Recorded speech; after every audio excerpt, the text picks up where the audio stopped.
Debbie Joseph, a manager in our BD and marketing team.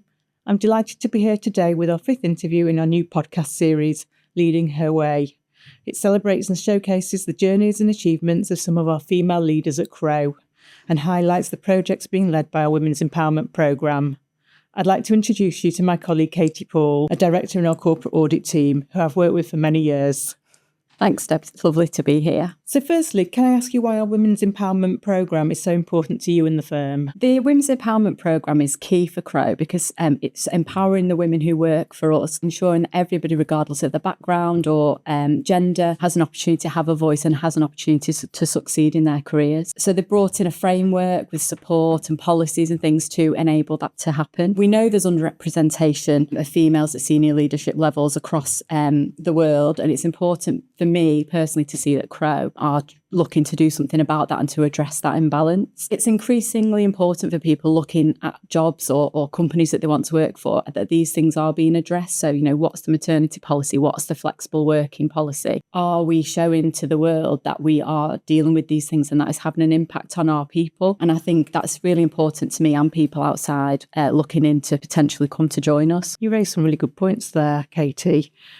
So moving on to your time at Crowe, what challenges have you faced? COVID, I know that was a big challenge for a lot of people. My husband was a key worker and I have got 2 young children. And both of those obviously were at home with me during the lockdowns.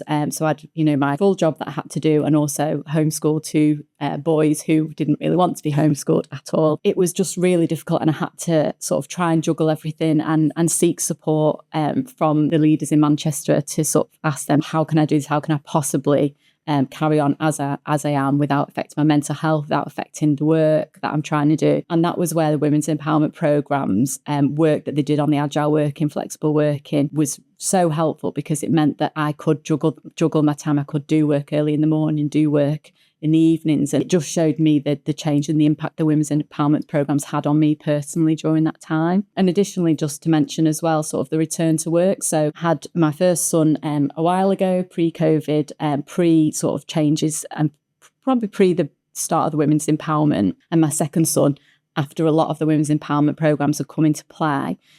And the difference between the 2 experiences was like chalk and cheese. So by the time I had my second son, we had the agile work and we had an updated parental policy and maternity policies for coming back to work. And it was just such a nicer experience and really clear the impact that these changes that people have made and put in place have made to me. So thanks for sharing that. You might have touched on this already, but how do you think the WEP network has supported your career progression? Obviously, the things I've already mentioned, sort of being able to do agile working so I can have that work-life balance with my children and things that go on at home. The peer mentoring programme, so it involved inspiring leaders across Crowe. We all came together into a group and we've had external speakers who were excellent, who talked to us about various different coaching. We've also built relationships within our groups as well. So we're able to build that network. So we've got that support. I've recently sort of gone through the next step in my career, which has been quite a challenging process. But as I was on that peer mentoring programme, it was invaluable to be able to speak to those women, ask their opinions, talk about my worries or get their advice or opinions on things as well. So I can't recommend it enough. It was absolutely brilliant for me. That's really great to hear. Thanks for that. And then could you share a personal story or strategy or some practical advice for the next generation of female leaders in a professional service firm like ours? I think what I'd say here is don't compare your leadership journey with anyone else because it's your own journey. We all have different things going on in work. We've got different challenges at home, things happening in our personal lives that different bumps in the road, huge curves. The way that you go on your leadership journey is your journey alone, and you should be proud of each step that you make in that journey. Like they say, comparison's the thief of joy, isn't it? So I think just focus on yourself. And although I do say it is a journey, you should go on your own. Obviously, you want to sort of start building up your support network as well for that journey because, again, that's vital that you've got people who you can talk to, people who are your peers, your praising managers, for example, or mentors, just really help you on your way. Really good advice. Thanks, Katie. And so what qualities are important for a leader? You don't always have to be the loudest in the room or perhaps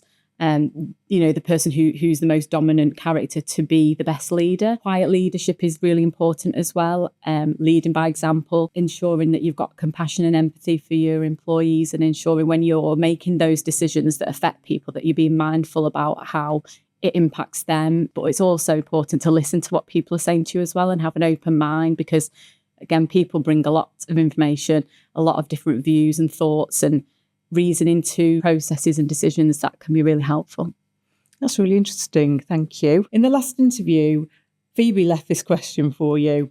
So looking back on your career and how it's progressed, is there anything you would have done differently knowing what you now know? I think I probably would have spoken up a little bit more when I needed advice and support, and perhaps purposely gone out to develop those relationships more and earlier on in my career. So developing relationships with people in other offices or people external, different mentor perhaps, and also learning when to say no to things as well. I think as a woman you can often be, easily accept, say yes to anything, and think you don't want to sort of show that you're not willing. But there has been times where I've almost got to a point where the levels of stress are so high, and if I'd just sort of said at the beginning when I knew I was going to need help, or that perhaps I didn't have enough capacity to do these things, if I'd actually spoken up then and said, yes, I could do this, but I need help with this, or and just being a bit more forceful, I think that would have helped me a lot in certain circumstances. But again, that's, I think, something you learn, and like I said, bumps along the road and things that